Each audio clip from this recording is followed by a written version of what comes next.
Assalamualaikum warahmatullahi wabarakatuh. Nama saya Ananda Dwi Prasetyo, NIM 112 dari kelas A2. Hari ini saya akan mempresentasikan proyek UTS saya, yaitu mendesain sebuah website. Ya, kita langsung saja mengakses websitenya. Alamatnya yaitu www.anandaprasetyo.co.vu atau bisa disingkat dengan s.id/utsimk. Ya, ini adalah website yang saya buat. Website ini adalah website yang bertema simple, minimalis, dan monokrom. Website yang saya buat ini adalah sebuah website yang mengedepankan kesan yang simpel dan minimalis. Latar belakang post dan latar belakang website memang sengaja saya buat menjadi satu warna, agar website terkesan bebas dan tidak kaku. Semua elemen yang saya tempatkan berada di tengah itu untuk kemudahan user serta estetika yang baik.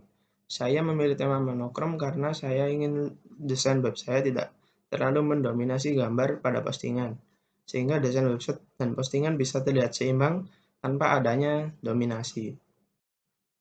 Ya, ini adalah websitenya. Kita bisa lihat temanya sangat sederhana, yaitu hitam dan putih.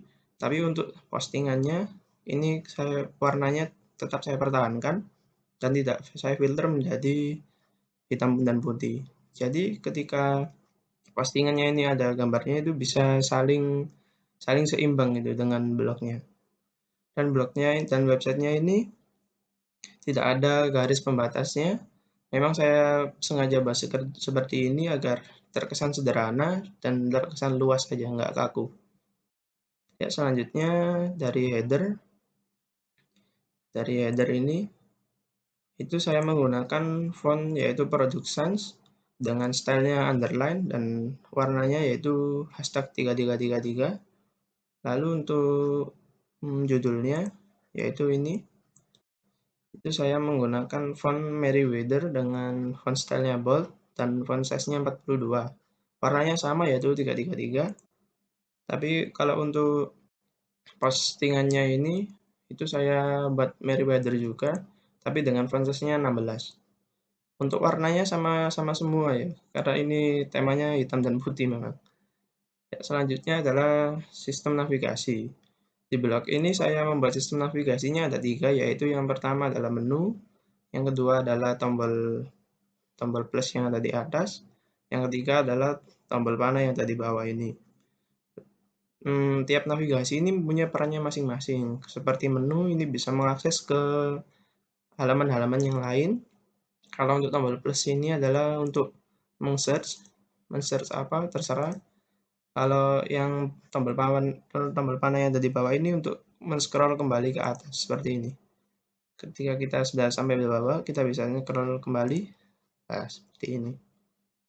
Saya bisa contohkan untuk sistem navigasinya seperti ini. Misalkan kita search class, kita enter. Nah, nanti akan ketemu postingan saya, kita read more. Kita scroll sampai bawah, ya kita pura-pura baca aja. Kita pura-pura baca, ya langsung kita scroll kembali ke atas. Nah, kita bisa kembali ke home atau ke halaman utama. Ya, seperti itu sistem navigasinya. Untuk spesifikasi dari menunya ini sama menggunakan Merriweather, tapi saya buat uppercase, yaitu huruf balok, dan besarnya sama kayak ini, sama kayak postingan yaitu 16 px. Warnanya tetap sama 333. Untuk tombol search-nya ini saya sengaja membuat plus karena bentuknya simetris dan lebih sederhana. Kalau kita umpamakan tombol search kan biasanya sebuah kaca pembesar gitu, itu kan nggak bisa simetris gitu bentuknya. Jadi saya lebih memilih yang plus saja. Mungkin untuk user yang baru itu membutuhkan sedikit adaptasi, tapi dengan bentuknya yang menarik dan bentuknya posisinya berada di pojok kanan atas itu membuat user penasaran untuk memencet. Jadi ini. Ya. Untuk search UI-nya ini saya sengaja sembunyikan karena untuk menampilkan kesan yang lebih sederhana aja. Karena menampilkan bar kosong untuk search di menu utama itu sangat mubazir dan memakan tempat, serta membuat tampilan tidak optimal. Jadi kan jarang juga user yang menggunakan fitur search ini, tapi kalau mau menggunakan ya tinggal pencet plus ini aja, bisa search. Yang selanjutnya adalah tombol kembali ke atas atau back to top. Ini memudahkan user dalam bernavigasi dalam website saya. Apabila telah membaca postingan, dapat kembali ke atas lagi. Fitur ini saya tambahkan melihat posisi menu yang ada di atas. Ya, ini menunya ini memang ada di atas. Kalau sampai ke bawah mau kembali ke home kan tidak bisa, harus ke atas dulu, baru ke home. Ya, seperti itu algoritmanya. Yang selanjutnya adalah tampilan mobile atau mobile version. Ya, kita langsung akses saja dari HP. Kita coba.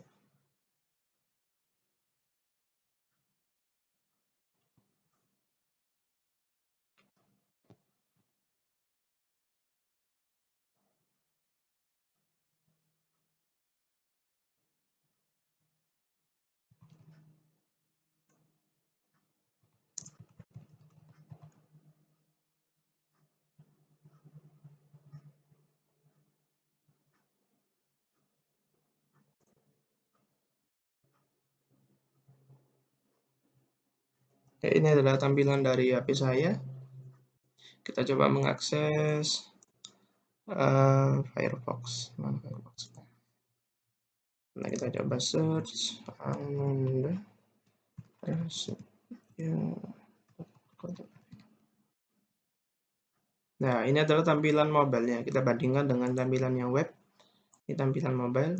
Ya, agak sedikit berbeda memang karena di di mobile ini ukurannya diperkecil. Dan yang berubah itu yang terlihat adalah sistem navigasinya. Memang sengaja saya buat seperti ini agar lebih memudahkan user, terutama menunya. Menunya ini memang dibuat drop down gini memang. Kalau search-nya dibuat full screen, dan untuk panahnya yang kembali ke atas ini menjadi berubah di tengah. Kita lihat yang versi web kan ada di pojok kanan, sementara yang di versi mobile ada di bawah. Untuk fungsinya masih tetap sama. Nah, kita kembali ke atas. Misal kita read more. Nah, tetap aja sama. Kita kembali ke atas, kita pilih menu, kita pilih home. Nah, kembali lagi. Sebenarnya sih ini sama aja sih. Sama-sama mengakses websitenya. Cuma yang menjadikan dia berbeda adalah tipe web saya ini adalah responsif. Lah, pengertian dari responsif itu apa? Pengertian dari responsif adalah ketika web itu berada di apa ya? Di resolusi layar yang berbeda, dia itu bisa menyesuaikan. Saya contohkan seperti ini. Nah, ketika saya kecilkan seperti ini, semakin kecil, dia itu mengikuti. Ini itu mengikuti. Kita lihat. Mengikuti dan ketika menunya ini berada di limit, ketika dia itu tidak bisa muat di layarnya lagi, dia akan berganti menjadi gini. Jadi menu gini, drop down. Jadi ini websitenya ini akan tetap simple itu. Diakses dari layar dengan resolusi berapapun dia akan tetap optimal. Dia akan menyesuaikan dengan sendirinya. Walaupun layarnya segini, segini, segini, dia tetap bisa continue itu. Saya punya ada contohnya website yang tidak responsif, ini seperti website teman saya. Nah, ini saya contohkan. Nah, ini websitenya kan agak kaku gitu ya. Biasanya ada kotak-kotaknya gini, belakangnya ada daun-daun kayak tidak nyambung gitu warnanya. Terus judulnya juga ungu ini. Ya, salah satu contoh yang jelek sih, nggak sesuai dengan kaidah-kaidah IMK.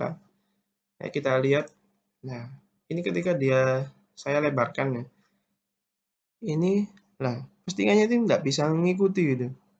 Nah, ketika kita scroll ke bawah, lah ya ada postingan. Nah, tidak bisa mengikuti dia, karena dia itu tidak responsif. Sehingga ketika dibuka melalui HP, dia itu akan ya kayak gini, berantakan semua tampilannya, karena dia tidak responsif. Kalau responsif kan seperti ini. Website saya tadi. Nah, kalau responsif kan dia bisa ngikuti gini. Nah, ngikuti. Ya, seperti itu. Sebenarnya versi mobile ini juga hanya merupakan versi web dengan di zoom 300 kali ya. Kita bisa contohkan seperti ini. Ini versi web, kita zoom sampai 300 kali. Nah, ketika dia 300 kali udah termasuk ke limitnya dan berubah. Nah, ya kayak gini versi mobile-nya. Sebenarnya sama aja, cuma dia bisa menyesuaikan gitu aja. Jadi ada di kodenya itu ada limit-limit pixel tertentu yang bisa membuat dia itu menyesuaikan gitu. Dan yang selanjutnya adalah mode gelap atau dark mode. Ya ini adalah salah satu keuntungan dari diterapkannya warna monokrom pada website saya, yaitu bisa menggunakan dark mode. Kalau untuk di Chrome, kita bisa mengaksesnya menggunakan ini, sebuah ekstensi bernama Dark Reader. Kita on kan, nah seperti ini, menjadi mode gelap. Kalau untuk website lain, kita coba dark mode kan, jadinya nggak sesuai gitu kadang-kadang. Itu kayak website teman saya ini kita on kan, lah wallpapernya itu hilang. Jadi tulisannya ini tuh nggak bisa kebaca, gimana? Sulit, ya kan? Ini adalah contoh yang buruk buat dark mode. Nah, kalau website saya kan, nah jadi adem gitu suasananya. Nah, salah satu keuntungannya menggunakan warna monokrom adalah support dengan dark mode. Akan tetapi tidak semua device itu bisa menggelapkan website yang saya buat. Jika menggunakan browser Chrome pada PC menggunakan ekstensi Dark Reader yang saya sebutkan tadi, Dark Reader ini, kalau menggunakan Android atau iOS tinggal menghidupkan fitur sistem buat dark mode. Ya, kita coba. Kita coba melalui HP. Agak ribet ini.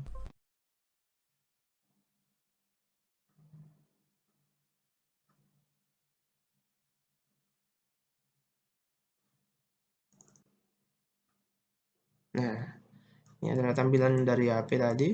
Kita coba dengan menggunakan dark mode. Iya. Nah, websitenya akan dark mode dengan sendirinya, sama seperti yang di tampilan mobile. Kalau di HP lebih mudah sih ya, karena sistemnya HP ini mensupport dark mode dari sananya. Kalau laptop kan nggak bisa, harus pakai ekstensi ini. Nah, tujuan saya dengan mensupport dark mode ini, sebuah website akan dapat membuat user itu menjadi lebih nyaman dan ketika membaca postingan kita itu tidak terganggu gitu. Tidak seperti website teman saya tadi, terlebih lagi saat berada di ruangan yang gelap. Karena apabila sebuah website menampilkan warna gelap, cahaya yang diterima oleh mata pengguna itu menjadi lebih sedikit dan tidak menyakiti mata gitu. Jadi user friendly gitu aja.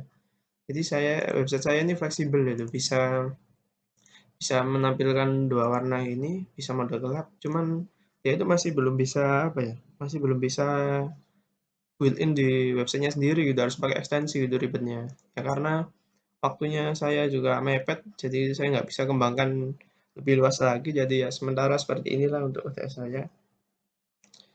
Ya, mungkin itu saja dari saya. Sekian, terima kasih telah melihat video dari saya. Mohon maaf apabila ada salah kata dari saya, mohon maaf. Wassalamualaikum warahmatullahi wabarakatuh.